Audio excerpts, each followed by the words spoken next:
Hey guys, how's it going? I'm your host Jared Bronstein, and welcome back to Life's Biggest Questions. As always, we got some bonus content at the end of this one. I'll also be replying to some of your comments. But before we get into this one, make sure you guys are subscribed and ring that bell to never miss a video. It seems the Titanoboa videos are a hit, so we decided to take things to the next level and talk about what would happen if the Titanoboa snake took over the world. Short answer, we'd worship them as our new god. I'm just kidding. Let's actually dive into it. So for those of you unaware, the Titanoboa was an insanely massive snake that would definitely be the apex predator if it were still around today. These things make anacondas look like nothing. It's believed the Titanoboa was about 42 feet in length and weighed around 2,500 pounds. And this is based off of a couple fossils that we found, so they might have even been bigger. They would eat large turtles and crocs, but I have a feeling if they roamed the earth today, it would have absolutely no problem eating anything and everything. If you want to know more about these creatures and haven't seen our video titled "What if the Titanoboa snake didn't go extinct?", I'd highly recommend checking that out. So what would actually happen if they took over the world? Well, life as we know it would be completely different. Now when I say take over the world, I don't mean they become the emperor. I mean, if they were so overpopulated that they literally ran the world. Think of The Walking Dead, but replace all the zombies with these snakes. Yeah, it's a scary sight. But how would we survive, if at all? What would we be able to do to even stand a chance? Let's explore. The Titanoboa lived in South America, more specifically the likes of Peru and Colombia. They are believed to have made a habitat in swampy areas, but much like other snakes, they most likely wouldn't have a problem hanging from trees or slithering on the ground. Although they wouldn't be the most hidden due to their size, that really wouldn't matter because, as I previously mentioned, they'd be the apex predators, not us. We'd be the ones trying to hide from them. Now, knowing they lived in South America, hypothetically, we could all just agree to live in a colder climate, say Antarctica or even Canada. There's no way these things could possibly survive the cold temperatures there. But how long can the entire world's population live in Antarctica? Or even Canada? We're talking over 7 billion people in one country. Or maybe we split those numbers in two countries. Russia is the biggest country, and Canada comes in at number 2. Both have much colder climates compared to that of South America, but with climate change and a rise in temperature worldwide, aside from us having to make sure we have enough resources in those two countries, who knows how long the Titanoboa would stay in one area. Of course, it would also be a problem because we'd have to find ways to not only defend ourselves from these animals, but other people. Desperate times call for desperate measures. People with families will do anything for their kids, while people who have nothing to live for example, someone who's lost their entire family, will be much more selfish with the focus being solely on their own survival. This would cause complete chaos and anarchy among those still living, aside from the fact that we'd have to find a way to not get eaten or killed by the Titanoboa. Again, this is assuming the Titanoboas don't also take over the colder climates, such as Russia, northern Canada, or Antarctica. But we also have to take into consideration other animals. Bears, for example, could give us some trouble. Even with guns to defend ourselves, eventually, we run out of ammo and have to find a way to make more. Disease would certainly run rampant, meaning those ill would need to be quarantined, and then there's also a concern of hygiene in general. How do we shower? Would electricity and hot water be available? How can I post on Instagram? I'm kidding. Maybe at first, but for how long? I mean, eventually all these things, well, they would run out. There's a possibility that some live in the middle of the ocean, but again, supplies would seem to run out very quickly. Anyone who's elderly or sick would most likely be the first to go. There would have to be a worldwide ban on having new children because it would take away from those already living. Eventually, the human race would go completely extinct unless one man was able to change everything for us. That one man?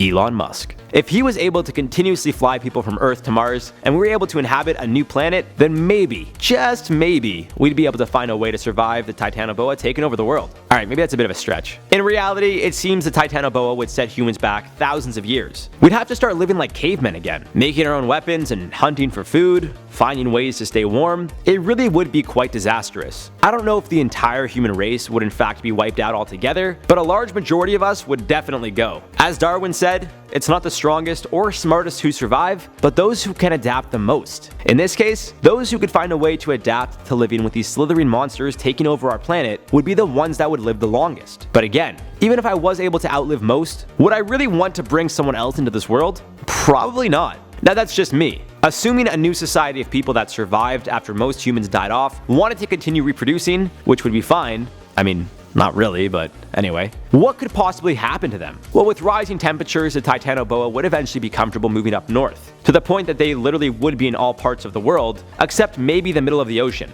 So if somehow, some way, humans were able to adapt and breathe underwater, which as we know, as of now at least, is impossible, I think everyone would die off thanks to the greater species, the Titanoboa. Of course, like a lot of our videos, this is totally hypothetical, so don't worry too much, guys. But for those of you that are concerned and want to get a head start, I'd recommend spending a winter in Toronto to get used to the cold, harsh temperatures. I know I say Toronto, not Toronto, because I'm from Toronto. That's how we say it here. Anyways, the winters here suck, so if anyone on the West Coast that's listening to this wants to switch homes with me for a good 4 months starting in December, DM me on Instagram, because I'd much rather take my chances being eaten by Titanoboa than spending another winter here in Toronto. Anyways, guys, on that note, let's reply to some comments from the video. Why are we scared of clowns? MW. Listen, I'm not saying all those letters, but you know who you are. Your name just has all those letters back to back. You said, joke's on you, I'm not afraid of myself. Because you're a clown. Hey man, I'm right there with you. I look in the mirror and I laugh every time because I'm the biggest joke of all. What's up with this self-deprecating humor? Clearly I have like self-esteem issues. Todd Lynch said 3 words, John Wayne Gacy. Yeah, you make me afraid of clowns, but on the flip side, you also gotta think it was a different time now that we know about that. Like, I would never in a million years let my kid be alone with a clown. Ever. I mean, I don't have a kid yet, but you get what I'm saying. So I get what you're saying. It is scary, but what about the happy clowns? Like, there are clowns that make you laugh and stuff, so why is John taking all the glory? Not glory. That came out wrong. All right, we're gonna move on to the next one. Arnab Nilkar said, maybe we scare from clowns because of the confusing expressions. Because their eyes say something and their smile says anything else. Well, that's kind of the whole point of the video is like, you don't know really what's going on behind the makeup and stuff. Like one of the world's most famous clowns. I'm not talking about Gacy here. I'm talking about, I don't remember his name, but he was from Europe. He was one of the more famous clowns. Check out that video if you guys want to know who I'm talking about. He had a really dark, depressing life. His wife died at childbirth, well, giving birth to their first child. His first and only kid, I believe, died of alcoholism or at 30 or 31. And he was walking around with makeup on making people laugh, but in reality, he was sore from his acrobatics. He didn't have a good life at all. So it's the idea of like, their job is to make everyone else happy when really a lot of them are hurting inside and they just put on the makeup and we just take it for face value, but who knows what's really going on inside. It's kind of depressing when you think about it. So I'm going to wrap up this video now. I've been your host, Jared Bronstein, guys. If you enjoyed this video, give it a thumbs up. Let me know in the comments down below if you guys want to swap places with me, because I would love to live on the West Coast. If you guys want to come live in Toronto for the winter,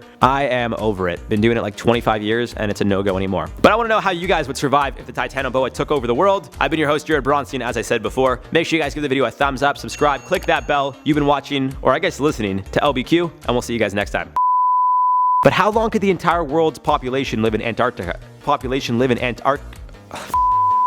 But how long could the entire world's population live in Antarctica? How do you say this word? But how long could the entire world's population live in Antarctica?